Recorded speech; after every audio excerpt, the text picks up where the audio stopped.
Welcome to Bioma IS Delhi. I am P. Ranjit, faculty of history, Byoma IAS के मंच पे आपका स्वागत करता हूं। आज का हमारा सेशन इंडो चाइना रिलेशन को आगे बढ़ाते हुए, हमने पिछले 2 वीडियो में इंडो चाइना रिलेशन की चर्चा की थी। उसी श्रृंखला में उसी सेशन को आगे बढ़ाते हुए आज हमारा इंडो चाइना रिलेशन का पार्ट रहेगा, जिसमें नेहरू जी और 1962 के युद्ध की चर्चा करते हुए बताने का प्रयास करेंगे कि आखिर उस वक्त हमारे देश की क्या नीति थी और उस 1962 के युद्ध के पीछे का बैकग्राउंड या पीछे की पृष्ठभूमि क्या थी। इस घटना का विस्तार से वर्णन करूं, इसके पहले आपको नेहरू जी की नीति के बारे में कुछ पता होना चाहिए। वो नेहरू जी जिन्होंने 1927 से अपना कैरियर प्रारंभ किया था। आप मॉडर्न हिस्ट्री के दौर में जाके देखें, ब्रुसेल्स सम्मेलन, उन्होंने ब्रुसेल्स में एक यंग लीडर थी उस वक्त, ब्रुसेल्स सम्मेलन में जाकर भाग लिए थे वो, और अपने विचार से, अपने आइडियोलॉजी से, अपने भाषण से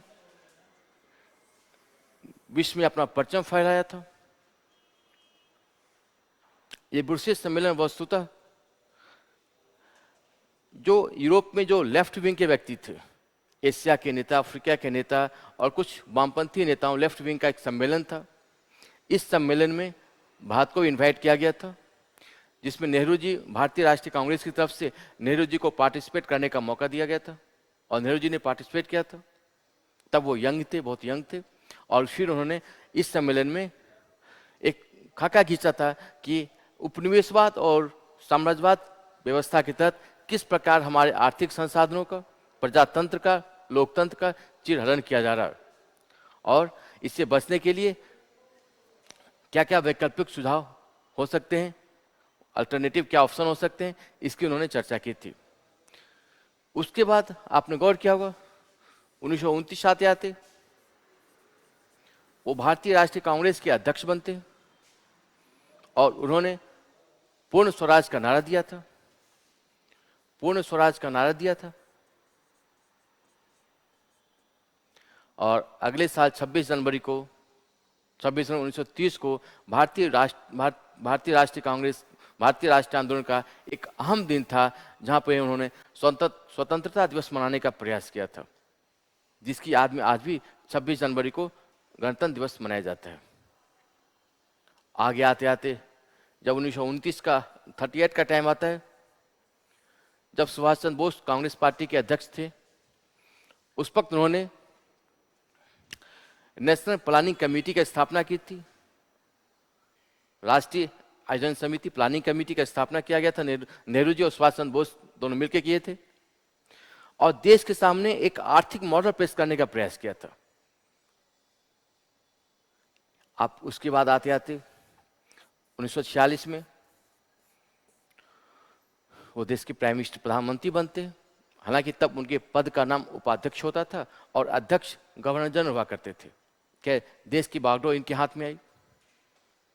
राष्ट्रपिता गांधी जी ने देश का नेतृत्व नेहरू जी के हाथों में सौंपते हुए कहा था कि देश इनके हाथों में सुरक्षित है। इसके बाद जब देश आजाद हुआ तो अपनी आर्थिक नीति की वजह से, पंचवर्षीय योजना की वजह से, इसके साथ साथ पूरे विश्व में न वो अमेरिका के दबाव में आए, जो विश्व की पूंजीपति देश का नेतृत्व कर रहा था उस वक्त, न वो साम्यवादी रूस के प्रभाव में आए, खुद तो प्रभाव में आ ही नहीं। इसके अलावा जो एशियन अफ्रीकन देश थे, जो उस वक्त आजाद हुए थे, जो कमजोर राष्ट्र थे, जिनकी आर्थिक स्थिति, सामरिक स्थिति कमजोर थी, उन राष्ट्रों को एक नेतृत्व करने का, एक विकल्प देने का मौका दिया और उन्होंने पूरे विश्व में एक अलग नीति तैयार की, कूटनिरपेक्षता की नीति। तो जो नेहरू अपने आर्थिक नीति के बल पे भी और वैदेशिक नीति के बल पे भी पूरे विश्व में छा गए और पूरे विश्व में जो तमाम थर्ड वर्ल्ड के कंट्री थे, उनको उन्होंने ना अमेरिका के परिसर में आने के लिए, अमेरिका के दबाव में आने के लिए और रूस के प्रभाव में आने से बचा कर रखा। और उन गुटों का, वो जो थर्ड वर्ल्ड के देश थे, उन देशों का नेतृत्व करने का इन्हें मौका मिला।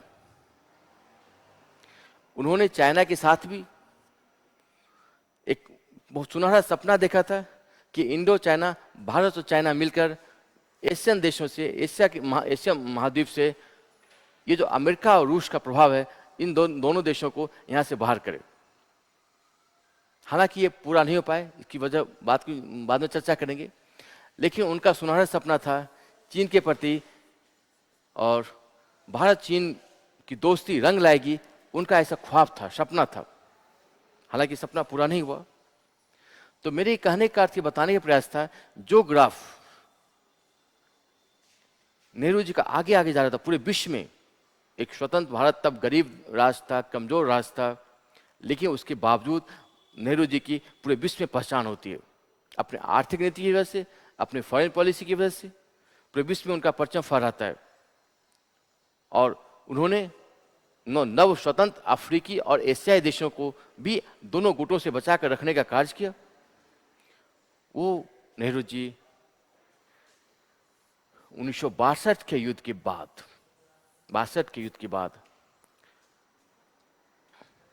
उनकी आत्मा छिल जाती है। वो चाइना से जो हमला हुआ, जो दोस्ती का सुनहरा मौका, दोस्ती का सुनहरा ख्वाब उन्होंने देखा था, वो टूट गया। देश के पराभव के बाद हमने सिर्फ एक युद्ध नहीं हारा, 1962 का युद्ध ही हम नहीं हारे, बल्कि नेहरू जी को काफी विश्वासघात लगा और अंततः धीरे धीरे इनकी मृत्यु हो जाती है। इसी गम में इनकी फिर मृत्यु हो जाती है। इंदिरा गांधी का भी कहना था, it was an unnatural death. Nehru ji की मृत्यु नेचुरल डेथ नहीं थी, बल्कि कहीं न कहीं चाइना के घाव ने, चाइना के विश्वासघात ने, चाइना के धोखे ने, चीन के धोखे ने उनको उस गहरी सदमे में डाल दिया और अंततः इनकी मृत्यु हो जाती है। तो जो नेहरू जी जिसकी मृत्यु की वजह चीन माना गया, तो कहीं न कहीं इसी चीन पर हमारा आज टॉपिक है कि नेहरू जी आके चीन को इतना तवज्जो क्यों दिए और चीन ने किस रूप में हमें धोखा दिया। मैंने पिछले वीडियो में बताने का प्रयास किया था, नेहरू जी ने जिस तत्परता के साथ नेपाल हो, भूटान हो, म्यांमार हो या फिर सिक्किम, अरुणाचल प्रदेश के साथ समझौते किए, अपनी योग्यता दिखाई, वो कहीं न कहीं चीन की नीति को, चीन की कूटनीति को, चीन की धोखे को समझने में विफल रहे।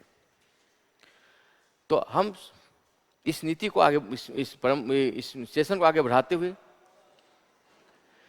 ये बताने का प्रयास करेंगे कि चीन और भारत की नीति में चीन की नीति कहाँ अवसरवादिता से प्रेरित थी। चीन शुरू से ही अवसरवादी था और मौके की तलाश में था, और एक अर्थ में वो भारत को यूज कर रहा था, जिसकी जो मिसाल है आप 3 मुद्दे पर देख सकते हैं। सबसे पहला मुद्दा है ताइवान का मुद्दा, चीन की अवसरवादिता की नीति। अगर आप देखेंगे तो सबसे पहला ताइवान का मुद्दा।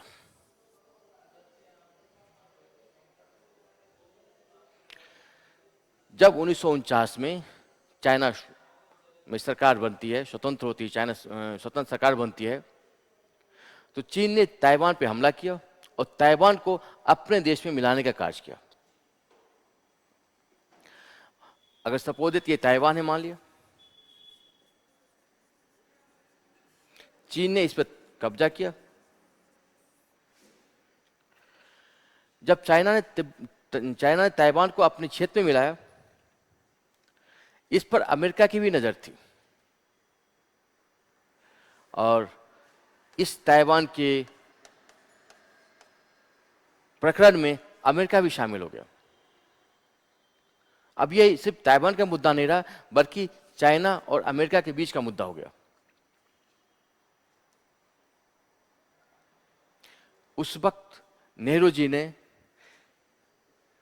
चाइना के पक्ष में कंपेनिंग की कि नहीं, ताइवान चाइना का हिस्सा होना चाहिए।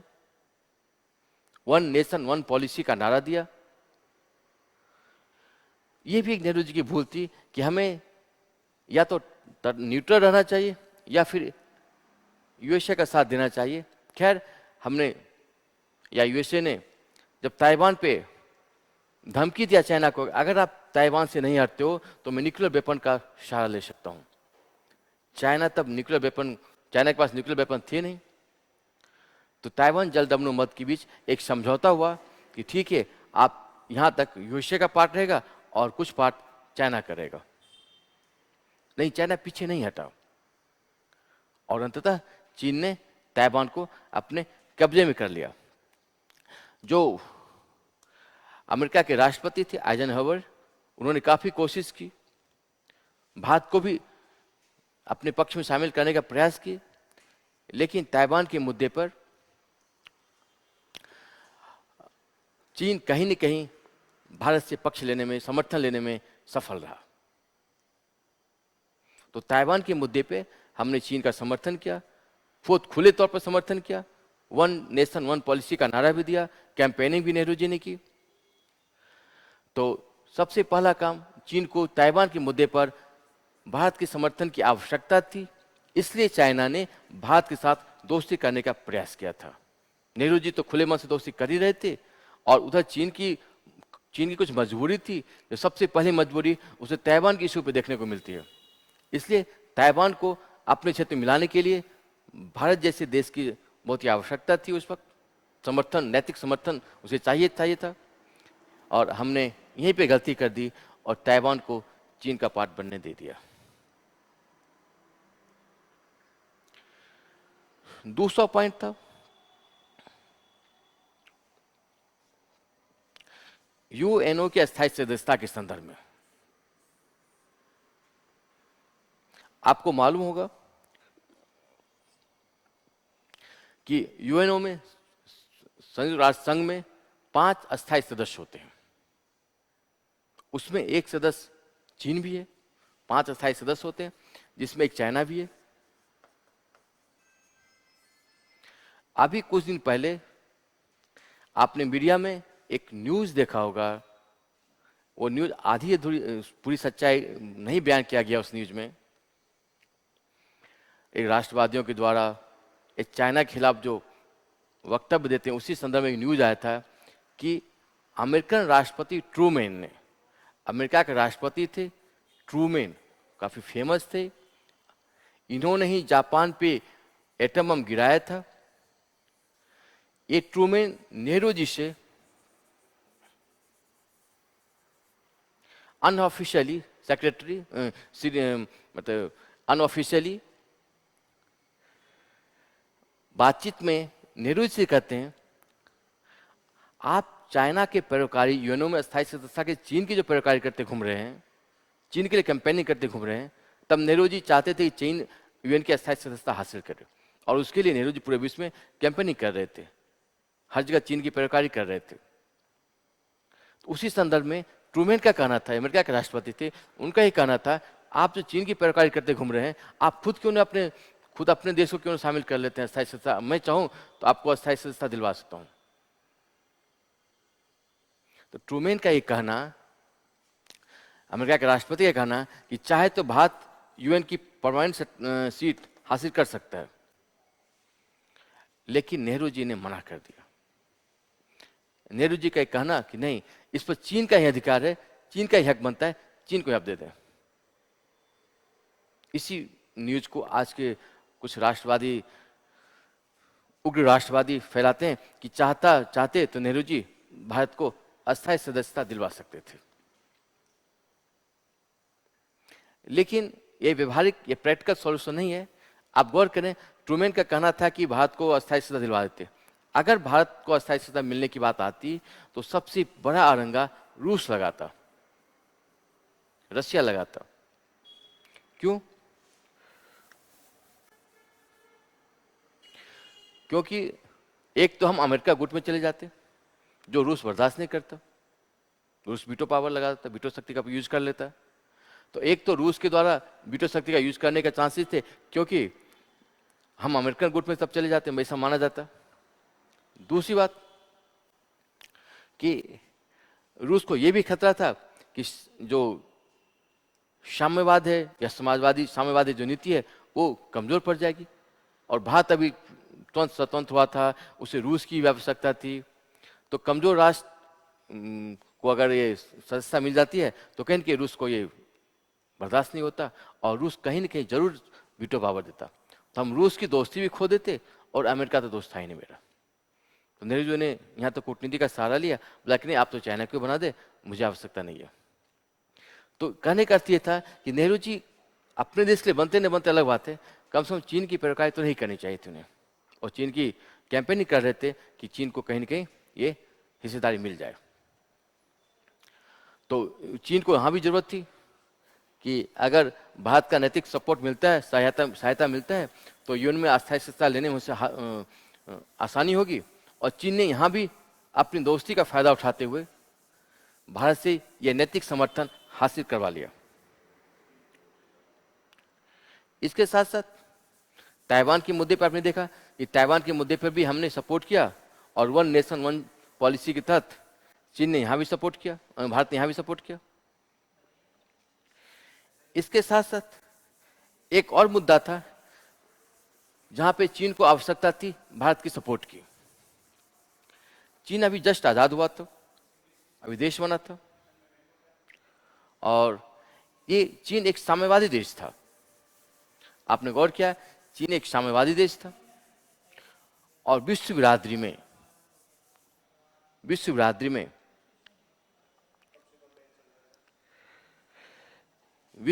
में खासकर एशियाई अफ्रीकन देशों में विश्व बिरादरी में साम्यवादी चीन की उतनी पहुंच नहीं थी, और इस साम्यवादी चीन पर बहुत सारे देश भरोसा भी नहीं करते थे। तो एक तो विश्व बिरादरी में अपनी पहुंच बनाने के लिए, विश्व बिरादरी में अपने देश को शामिल करवाने के लिए कहीं न कहीं उसे जरूरत थी, नेहरू जी की जरूरत थी। क्योंकि नेहरू जी, आपने देखा, नेहरू जी गुटनिरपेक्षता के माध्यम से एशिया अफ्रीका जो नव स्वतंत्र देश थे, जो अभी जस्ट आजाद हुए थे, उसका नेतृत्व करने का उन्हें मौका मिला था। तो अब साम्यवादी चीन ये चाहता था कि इन देशों में हमारी भी पहुंच हो जाए नेहरू जी के माध्यम से। तो कहीं न कहीं चीन इस बात को समझता था कि अगर हम नेहरू जी का साथ, इंडिया का साथ नहीं देते हैं इन देशों में जो अभी जस्ट आज़ाद हुए हैं, एक तो हमारे पक्ष में नहीं आएंगे, हमें मान्यता देंगे नहीं, और दूसरी बात कहीं न कहीं अगर ऐसी हो गई तो वो साम्यवादी विचारधारा को भी कमजोर करेगी। आप इसको ऐसे समझे,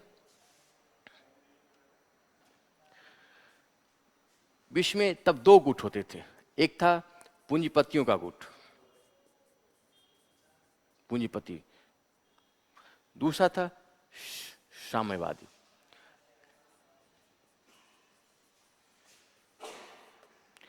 तो नेहरू जी ने जो मॉडल पेश किया था उसमें एक मिश्रित व्यवस्था थी,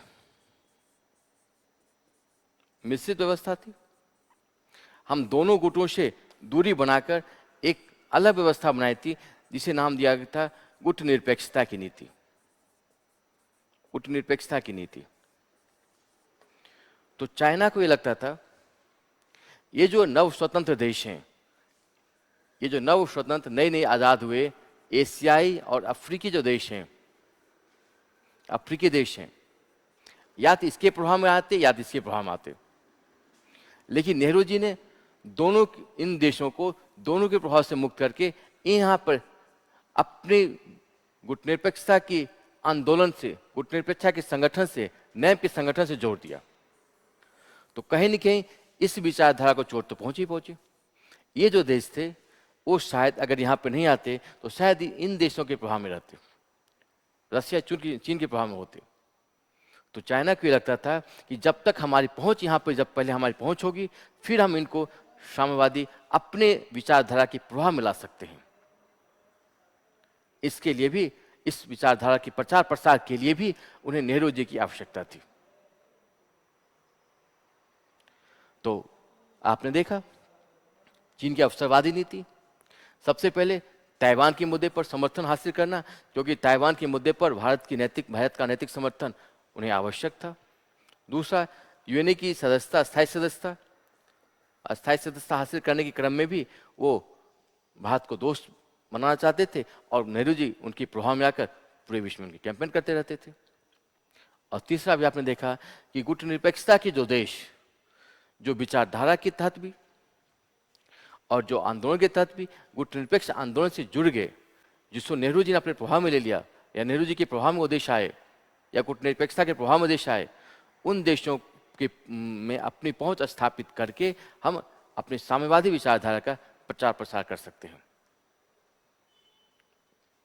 आप एक न्यूज़ था उस वक्त देखा होगा, आप देखेंगे कि नेहरू जी चाओ एन लाई वहाँ के सरकार थे, वहाँ के राष्ट्र प्रेसिडेंट थे चाइना के, और नेहरू जी वाडुंग सम्मेलन हुआ था 1955 में, और वहाँ के राष्ट्रपति थे चाओ एन लाओ, और नेहरू जी आगे आगे चल रहे थे, ये पीछे पीछे चल रहे थे, छोटे भाई की तरह लग रहे थे, पीछे पीछे चल रहे थे।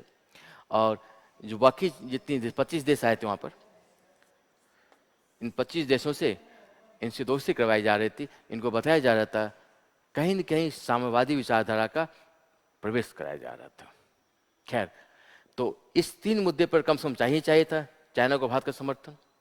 इसलिए चाइना ने सबसे पहले क्या किया कि भारत से दोस्ती बनाने की चाहिए, और दोस्ती बनाने के क्रम में उसने कहीं न कहीं, उसकी दोस्ती अवसरवादी थी, उसे जरूरत थी भारत की, क्योंकि नेहरू के प्रभाव को कम करना या नेहरू की जो पहुंच थी विश्व बिरादरी में, उससे चाइना फायदा उठाना चाह रहा था, और उसी फायदा उठाने के क्रम में ही वो भारत से मैत्री, हिंदी चीनी भाई भाई का नारा दे रहे थे, और उसके पीछे कहीं न कहीं कुछ कूटनीति भी काम कर रही थी। इसके अलावा चाइना की कुछ महत्वाकांक्षा भी थी। एक्चुअली क्या चीन अपने आप को हमेशा से शुरू से ही चाइना जो है वो चाहता कि मैं मिडिल कंट्री हूँ, मैं बीच में, यहाँ पर मेरी कंट्री और इधर उधर बाकी सब कंट्रियाँ हैं। मैंने अपने आप को विश्व बिरादरी में, प्राचीन काल से विश्व बिरादरी में सर्वश्रेष्ठ मानने का उसको गुरूर है। और उसकी आपने देखा होगा, प्राचीन काल में देखेंगे कि वो इसी महत्वाकांक्षा पे, इसी धारणा पे कार्य करता है कि मैं तो विश्व बिरादरी का सबसे सुपीरियर कंट्री हूँ। तो अभी भी उसकी महत्वाकांक्षा ये थी कि विश्व बिरादरी का कहीं न कहीं हमें लीड करने का मौका मिले। तो चीन विश्व बिरादरी का लीडर बनना चाहता था, उसके लिए उसे सबसे पहले एशिया में अपनी पकड़ मजबूत बनानी पड़ेगी, और एशिया में पकड़ मजबूत बनाने के लिए कहीं न कहीं भारत के प्रभाव को कम करना पड़ेगा। तो चीन की महत्वाकांक्षा में सबसे बड़ा रोड़ा इंडिया भारत का भी था। इसलिए वो इंडिया को काउंटर बैलेंस करना चाहते थे, इंडिया को सिर्फ यूज करना चाहते थे। एक तो चीन की महत्वाकांक्षा थी कि विश्व बिरादरी में मेरा नाम हो।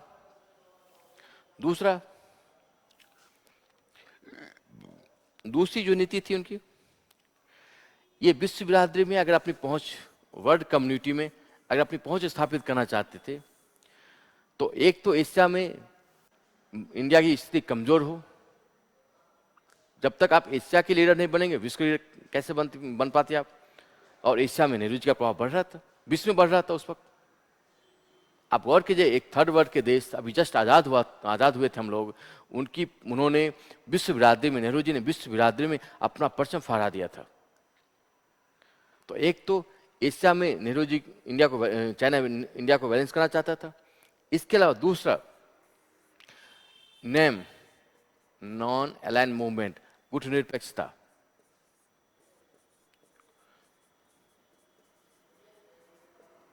इसकी दूसरी मंशा थी कि गुटनिरपेक्ष आंदोलन को भी कमजोर किया जाए या विफल किया जाए।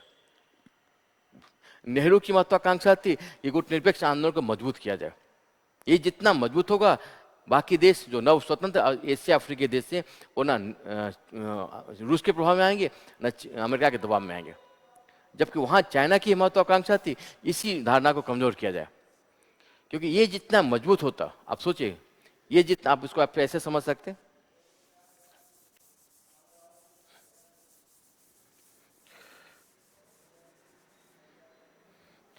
गुटनिरपेक्षता की मजबूती, गुटनिरपेक्ष आंदोलन जितना मजबूत होता, ये संगठन जितना मजबूत होता, किसकी वैल्यू बनती? इंडिया की, इंडिया की शक्ति बनती, इंडिया की या नेहरू जी की। और इंडिया का एशिया में भी और विश्व में तो एक शक्ति के रूप में उभर रहे थे नेहरू जी। तो चाइना का सबसे पहला टारगेट ये था कि इसी आंदोलन को कमजोर किया जाए। अगर चाइना इस आंदोलन को कमजोर कर देता तो फिर इंडिया और या नेहरू जी की शक्ति कमजोर पड़ती। तो यहां दो बातें थी, गुटनिरपेक्षता, गुटनिरपेक्ष आंदोलन के तहत, नैम के तहत, इस संगठन के तहत विश्व बिरादरी में हम उन देशों को अपने ओर खींच रहे थे जो देश अभी जस्ट आजाद हुए थे, जो कमजोर राष्ट्र थे। एक तो अमेरिका के प्रभाव में थे कुछ देश, कुछ रशिया के प्रभाव में थे, लेकिन जो बाकी जो देश थे जो अभी जस्ट आजाद हुए थे, कुछ बहुत सारे देश इस आंदोलन से जुड़कर, इस संगठन से जुड़कर अपने इंडिया का प्रचार, माने अपने इंडिया का गौरव इस संगठन के माध्यम से जुड़कर, कहीं के इस आंदोलन से जुड़कर भारत के प्रभाव बढ़ाने का काम कर रहे थे।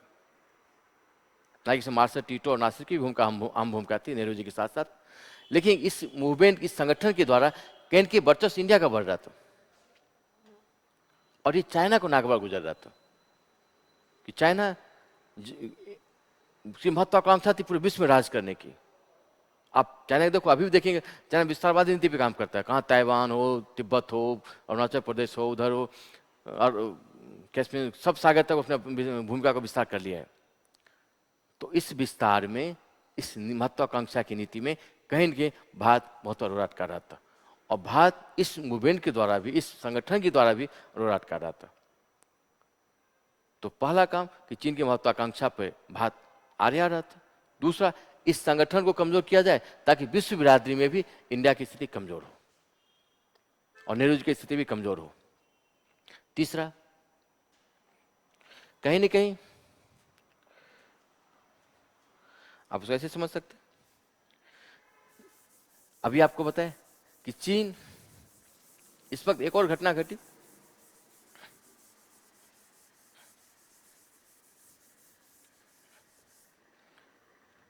उन्नीस सौ 55 में स्टालिन की मृत्यु हो जाती है। स्टालिन रूस के राष्ट्रपति थे, रूस के राष्ट्रपति थे, इनकी मृत्यु हो जाती है। इसके बाद रूस का नेतृत्व क्रुश्चेव के हाथ में आता है।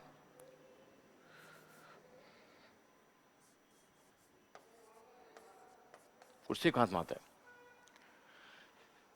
चाइना को लगता था कि जो स्टालिन तो एक शक्तिशाली नेतृत्व था, उनके हाथ में शक्तिशाली व्यक्ति थे, लेकिन ये जो व्यक्ति है ये उतना शक्तिशाली नहीं है। अब चाइना की महत्वाकांक्षा दूसरी तरफ चलेगी। अब चाइना ये सोचने लगा कि ये तो कमजोर शासक है, ये साम्यवाद का उतना विकास नहीं कर सकता, उतना परचम नहीं विश्व में फैला सकता है जितना स्टालिन फैला चुके थे। तो इसके रहते कहीं न कहीं साम्यवादी विचारधारा भी कमजोर पड़ेगी, इसके रहते साम्यवादी विचारधारा भी कमजोर पड़ेगी। इसलिए इस साम्यवादी विचारधारा को, इस साम्यवादी आंदोलन का, इस साम्यवादी विचारधारा को आगे फैलाने का काम अब चीन के पास आना चाहिए। अभी चीन अपने को, चीन उत्तरदायी समझता था, अपने आप को समझता था कि मेरी ये उत्तरदायित्व है, मेरी रिस्पॉन्सिबिलिटी है कि अब इस साम्यवादी विचारधारा को पूरे विश्व में फैलाया जाए, अन्यथा कहीं न कहीं साम्यवादी विचारधारा ही कमजोर पड़ जाएगी। तो साम्यवादी विचारधारा को आगे बढ़ाने के क्रम में भी इंडिया कहीं न कहीं रोड अटका रहा था। तो जिस देश में साम्यवादी विचारधारा का प्रचार प्रसार होना था, वहां इंडिया गुटनिरपेक्ष संगठन के तहत प्रवेश कर चुका था। तो साम्यवादी विचारधारा को लीड करने के लिए, लीड करने के क्रम में ही अब उससे लगा कि इस विचारधारा को भी लीड मैं ही करूंगा। लीड करने के क्रम में ही कहीं न कहीं भारत की भूमिका थी। भारत इसको प्रतिसंतुलित कर सकता था, भारत इस जाने से रोक सकता था। इसलिए भारत को काउंटर बैलेंस करना, प्रतिसंतुलित करना ये चाइना के लिए आवश्यक था।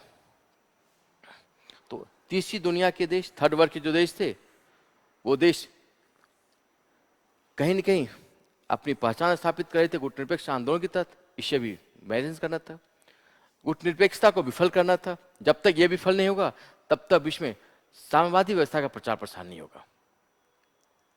इसलिए इसे विफल करना, साम्यवाद का प्रचार प्रसार करना, नेहरू की नीति को विफल करना, ताकि नेहरू की नीति विफल होगी तो ये गुटनिरपेक्षता विफल होगी, ये विफल होगी तो साम्यवादी व्यवस्था का प्रचार प्रसार होगा। और इसके साथ साथ अपने देश को सुपीरियर बनाने का ये प्रयास कर रहे थे, अपने देश को सबसे बनाने का प्रयास कर रहे थे। और हमारी जो दोस्ती थी, नेहरू जी की दोस्ती थी चाइना के प्रति, वो कहीं न कहीं एक प्रैक्टिकल दोस्ती थी, व्यवहारिक दोस्ती थी। लेकिन चीन जहाँ इस दोस्ती में भी अवसर खोज रहा था और हम हिंदी चीनी भाई भाई का नारा पेश कर रहे थे। खैर, इसी दोस्ती को आगे बढ़ाते हुए चीन और इंडिया ने पंचशील समझौता करते हैं 1955 में। दोनों के बीच पंचशील एग्रीमेंट या पंचशील समझौता होता है।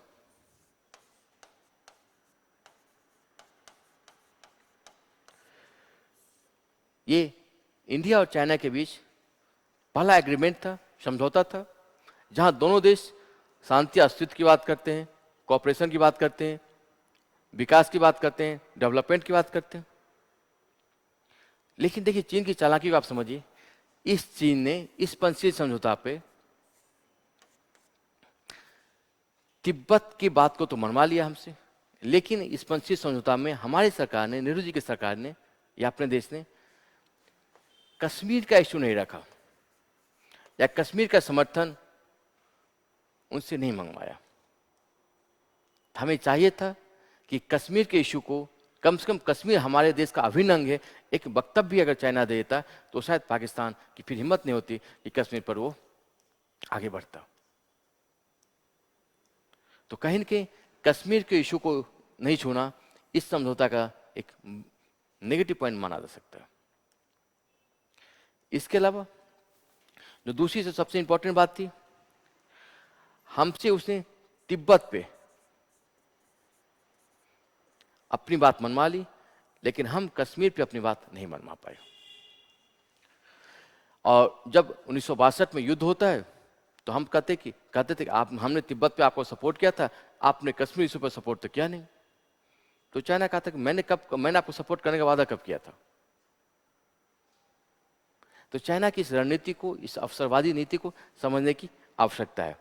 इसके साथ साथ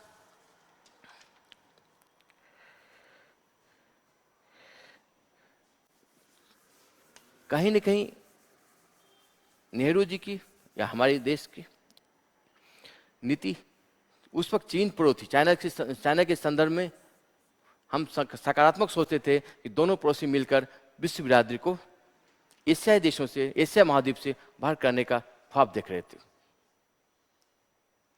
लेकिन जब 1962 का युद्ध होता है, ये नेहरू जी का ख्वाब, नेहरू जी का सपना टूट जाता है। और ये नेहरू जी का सपना नहीं था, बल्कि ये एक, आप कह सकते हैं कि नेहरू जी ने दोनों भारत, इंडिया और चाइना को देखकर बहुत बड़ा सपना देखा था कि हम दोनों मिलकर एक विश्व बिरादरी को, पूरे विश्व को कवर करने का सपना देख रहे थे। लेकिन चाइना कुछ दूसरी नीति पे काम कर रहा था। तब 1962 का युद्ध होता है। अब 1962 के युद्ध की चर्चा हम नेक्स्ट वीडियो में करेंगे। Thank you.